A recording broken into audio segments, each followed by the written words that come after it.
మన జీవితము ధన్యకరంగా ఉంటుంది. యోబు శిక్షకు లోపడ్డాడు. యాక్చువల్లీ అది కొని తెచ్చుకున్నది కాదు. సాతానికే దేవునికి మధ్యలో బెట్టింగ్లు ఉంటాయి చూడు, బెట్టింగ్ యాప్లు. పాకిస్తాన్ గెలుస్తుంది, నాది 1000.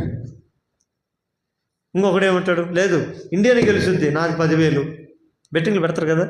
అట్ట అయిపోయింది వీళ్ళిద్దరి మధ్య. పాపం యోబు జీవితం.